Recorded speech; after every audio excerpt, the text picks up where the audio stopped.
दोस्तों इस वीडियो में हम 15 फिनेंस कमीशन के बारे में डिस्कस करेंगे। तो 15वें वित्त आयोग के बारे में मुख्य तथ्य है इस वीडियो में। तो गठन हुआ था 27 नवंबर 2017 को और 15वें वित्त आयोग के अध्यक्ष थे NK सिंह, जिनका पूरा नाम नंद किशोर सिंह है। 15वें वित्त आयोग के पूर्णकालिक सदस्यों में जैसे अशोक लाहिड़ी, अजय नारायण झा और अनूप सिंह हैं।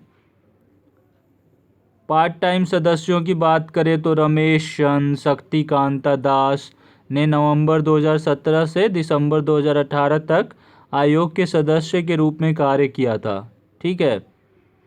और सचिव की बात करें तो श्री अरविंद मेहता।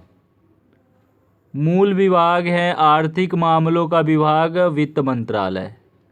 और संवैधानिक प्रावधान की बात करें तो अनुच्छेद 280 गठन भारत के राष्ट्रपति द्वारा की गई थी। अवधि 5 वर्ष की थी। अवधि है 5 वर्ष की, 2021 से लेके 2026 तक। वार्षिक रिपोर्ट 2020 और 2021 के ऊपर बेस्ड है। वित्त आयोग क्या है? What is finance commission? वित्त आयोग भारत के राष्ट्रपति द्वारा गठित एक संवैधानिक निकाय है, कॉन्स्टिट्यूशनल बॉडी है दोस्तों, जो केंद्र के करों में राज्यों की हिस्सेदारी पर अपने सुझाव राष्ट्रपति को देता है। भारतीय संविधान का अनुच्छेद 280, दोस्तों आर्टिकल 280 की बात हो रही है। राष्ट्रपति द्वारा 5 वर्षों की अवधि के लिए वित्त आयोग के गठन की परिकल्पना करता है।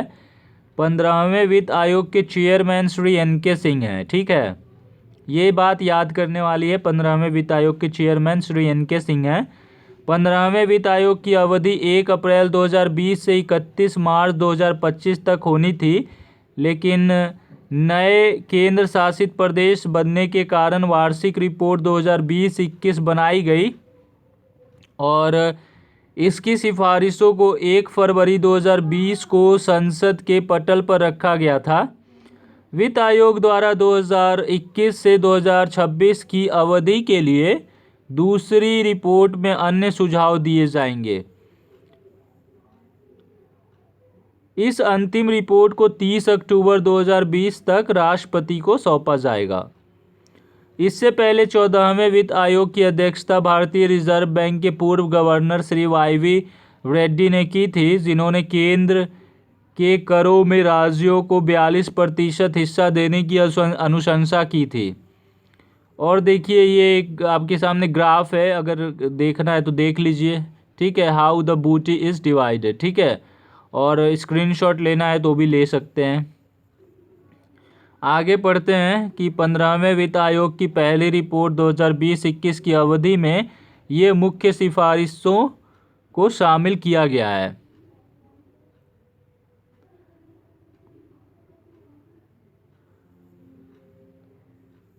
राज्यों को टैक्स में हिस्सा, devolution of taxes to states for 2021। वित्त वर्ष 2020-21 की अवधि के लिए केंद्र के करों में राज्यों का हिस्सा 41% करने का सुझाव दिया गया है, जो कि पिछली अवधि 2015-20 की तुलना में 1% कम है। यह 1% की कमी नवनिर्मित केंद्र शासित प्रदेशों लद्दाख और जम्मू एवं कश्मीर को केंद्र सरकार द्वारा धनराशि देने के लिए की गई है। राज्यों का हस्तांतरण के मानदंड इस प्रकार है। Criteria for devolution for financial year 2020 to 2021। वित्त वर्ष 2020-21 के लिए केंद्रीय करों में प्रत्येक राज्य की हिस्सेदारी तय करने के मानदंड क्या है और प्रत्येक मानदंड को कितना वेटेज दिया गया है, इसका उल्लेख नीचे की तालिका में देखते हैं।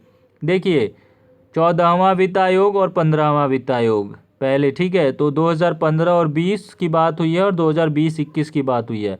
तो आय में अंतर 50 का है और यहाँ पे 45 का है। ठीक है, और जनसंख्या की बात करें तो 17.5 और 2020-21 के लिए उल्लेख नहीं किया गया है। जनसंख्या 2011 की बात करें, पहले जनसंख्या 1971 की बात की गई थी। अब जनसंख्या 2011 की बात करें तो 2015-20 के लिए आपका 10 है और 2020-21 के लिए 15 है। एरिया की बात करें तो 15 है 2015-20 के लिए और 20-21 के लिए भी 15 है। वन क्षेत्र फॉरेस्ट कवर की बात करें तो 2015-20 के लिए 7.5 है। वन और पारिस्थितिकी की बात करें तो 2020-21 के लिए 10 और जनसांख्यिकी प्रदर्शन की बात करें तो 2020-21 के लिए 12.5 और टैक्स के प्रयास टैक्स एफर्ट्स की बात करें तो 2020-21 के लिए 2.5 है। अगर 15-20 के टोटल की बात करें तो 100 और 2020-21 के टोटल की बात करें तो वो भी 100। तो देखिए sources report for the year 2021 15 finance commission, ठीक है।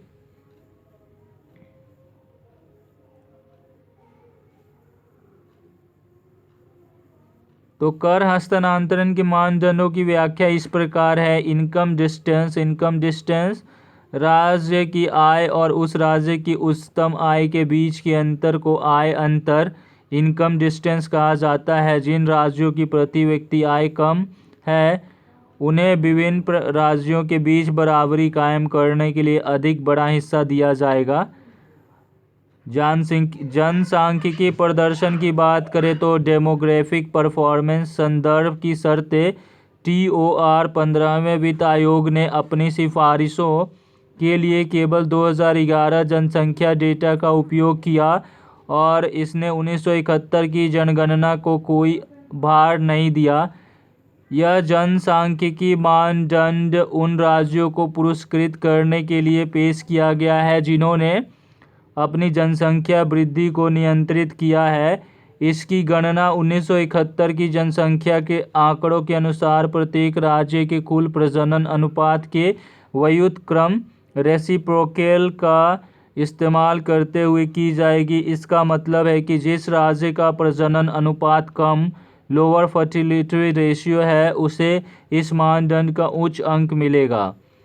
तो कर प्रयास की बात करें तो टैक्स एफर्ट्स, इस संकेतक का उपयोग उन राज्यों को पुरस्कृत करने के लिए किया गया है जिनके पास कर संग्रह दक्षता अधिक है, अर्थात अधिक कर जमा करने वाले राज्यों को पुरस्कृत किया जाएगा। इसकी गणना वर्ष 2014, 15 और 16 के बीच 3 वर्ष के दौरान प्रति व्यक्ति औसत कर राजस्व और प्रति व्यक्ति औसत राज्य GDP के अनुपात के रूप में की गई है। वन पारिस्थितिकी फॉरेस्ट एंड इकोलॉजी की बात करें तो यह मानदंड किसी राज्य की कुल वन सघनता का सभी राज्यों की कुल सघनता में हिस्सा निर्धारित करके निर्धारित किया गया है। वित्त वर्ष 2020-21 के लिए सभी राज्यों को कुल 8,55,176 करोड़ रुपए दिए जाएंगे। सभी राज्यों के हिस्से में उत्तर प्रदेश का सबसे बड़ा हिस्सा 1,53,342 करोड़ रुपए होगा, जो कि कुल आवंटन का लगभग 17.93% है। हमें 15वें वित्त आयोग की सभी सिफारिशों को जानने के लिए 30 अक्टूबर 2020 तक इंतज़ार करना होगा, क्योंकि 15वां वित्त आयोग अपनी अंतिम रिपोर्ट 30 अक्टूबर 2020 को सौंपेगा। Thank you. Please subscribe the channel, like and share the video with your family and friends. जय हिंद, जय भारत।